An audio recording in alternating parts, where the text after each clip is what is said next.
Good afternoon, you lot. Hope you're all fine and dandy. Now, we're starting to get into summer, and I've been slowly getting through all the messages on Instagram and a lot of the comments on videos.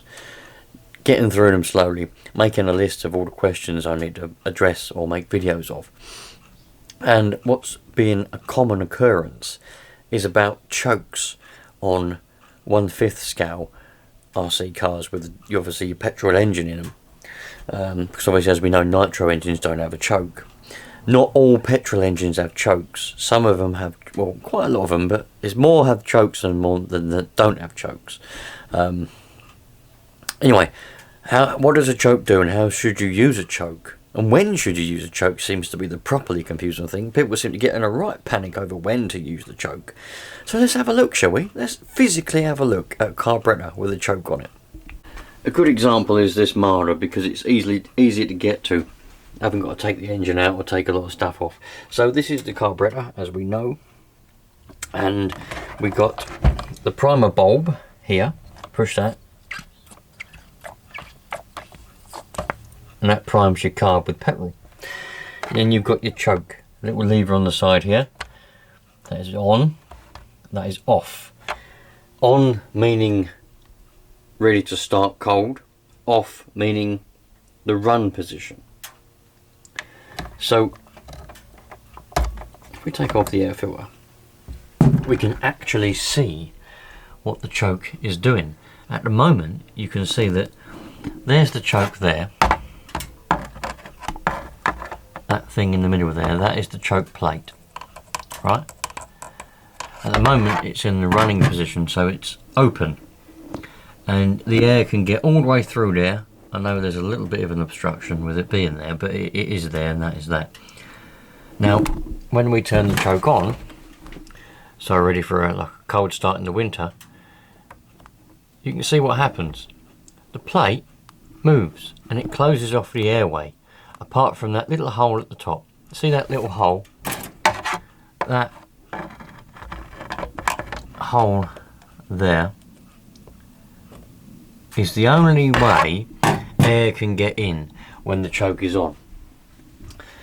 Now this is because when an engine is cold, it needs less air and more fuel, more petrol, or whatever the engine runs on, diesel or nitro in fact.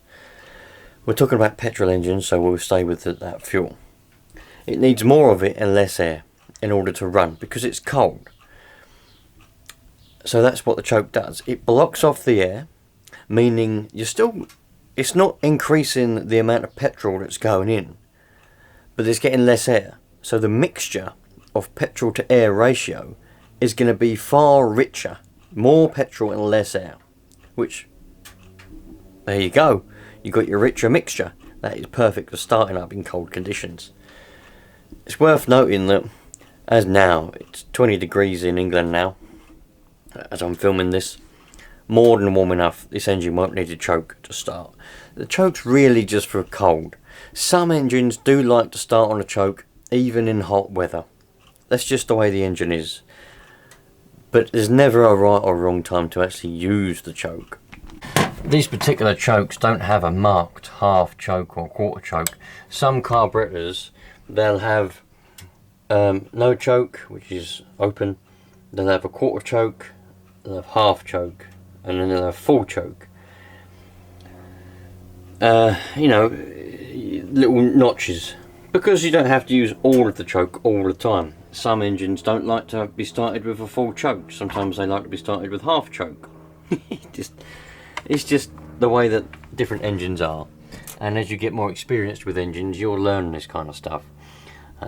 But for a beginner, using the choke seems to be quite confusing for some reason. I honestly don't know why. It's just a lever that you pull like that.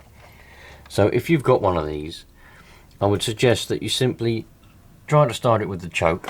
And what will usually happen is, some engines will actually start up and run, but they'll run really sluggish and they'll be very smoky until you turn the choke off. A lot of these engines won't run with the choke on. So if you put the choke on, you prime it, you pull it, it might go boom and cut out. and it won't start again, and you think, what's going on? All you got to do is turn the choke off and it will fire up. A lot of the time it won't even need it to fire, I can guarantee you that, especially if it's running, if it's got the carburetor set up properly. There's quite a lot of well, I say quite a lot, there's not as many that don't have a choke than there is that do, but for if you've got an engine that doesn't have a choke, that's fine. Or you'll have a primer bulb. All you got to do for a cold start, push that a few times until you see that's completely full up with a little air bubble at the top, as it is there. And you might hear it going back into the tank because it's got a little return line. If I push that, you'll see it. Ready? Look, because it's got too much, so it's then recirculating it back into the tank so it doesn't flood the engine. All you got to do is prime that and pull it. Away you go. There's no silly procedure, there's no messing around, there's no right or wrong, you can't do any damage.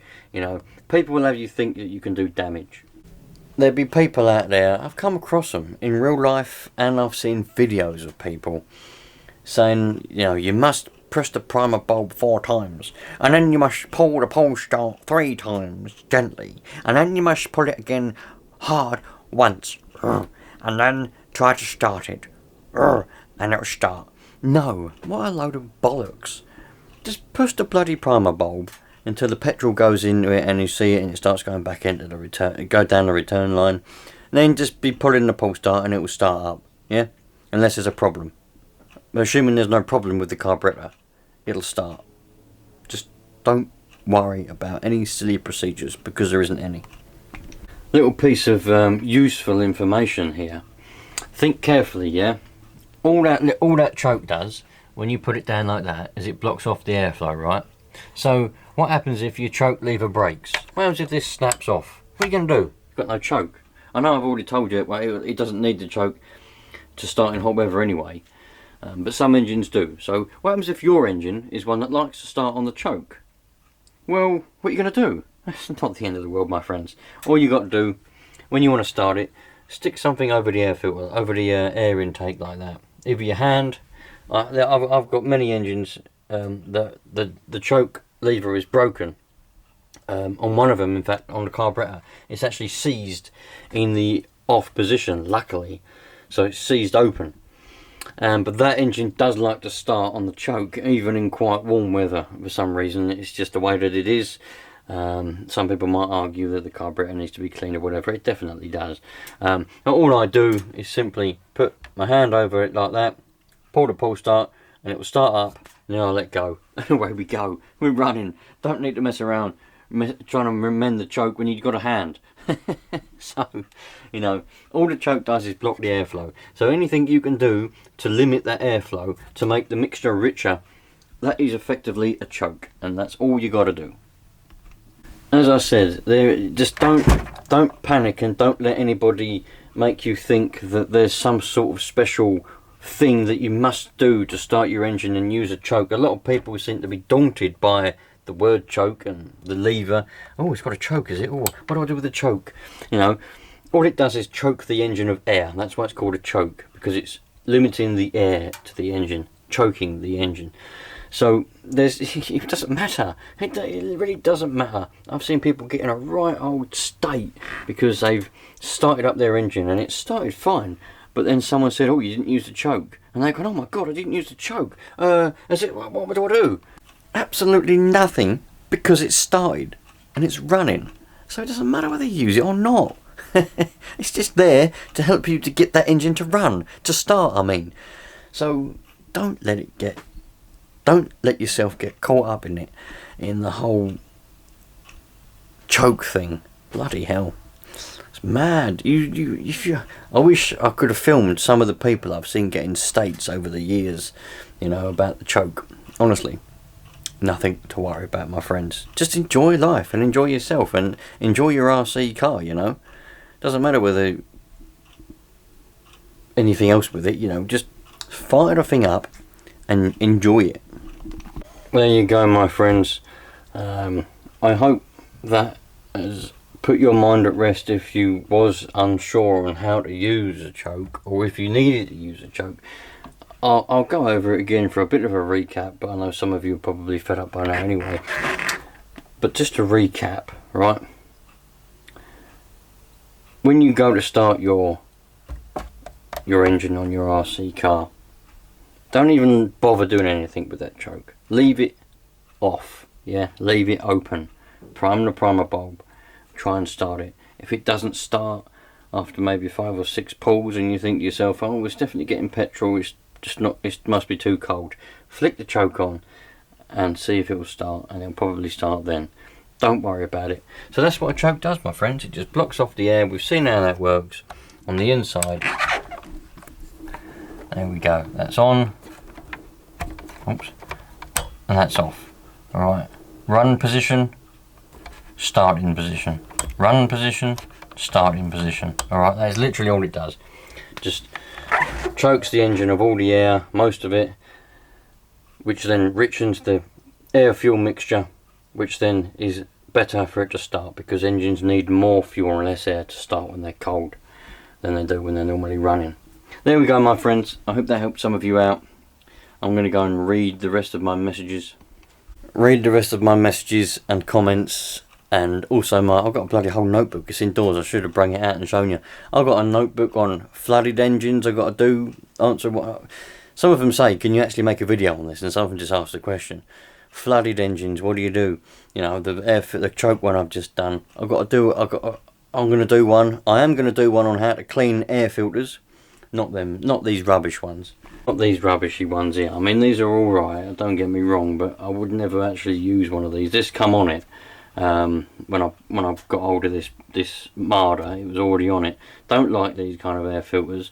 They're the sort of ones that people stuck on their cars many years ago, and what they do is they don't do a lot. If they're properly expensive ones, good ones like K&N and that, they do actually do a bit of filtering, but mainly just for being on the road, not for an off-road buggy that you're going to be going on dirt and dust and stuff. So for these you just blow them out, but they're not very good. So I'm going to do a video on how to clean your air filter, because there's many different ways on how to clean your air filter. Some people are very wasteful, and they just put a new foam on every time. What a waste, man. People say, oh, when you clean an air filter, you're pushing all the dirt inside it and massaging it in. No, you're not. What a load of rubbish. Air filters are designed to be cleaned, so you clean them. Don't throw them away. It's like people that throw spark plugs away when there's nothing wrong with them. What a complete waste. Anyway, that's a different topic for a different video. But yeah, and videos on, just loads of different videos, because I've got, like I say, I've got a notebook. I think there's about 8 different points on there at the moment for topics of videos that I've got to do this summer. And I will do them because they help people out. And some people say, well, stop giving away secrets of the hobby. Well, I don't care, because there is no secrets in the hobby, because, well, it's a hobby, isn't it, eh? I'll see you lot later on. Thanks for being here. Treat people how you want to be treated, and we'll all have a nice, happy life. Cheerio.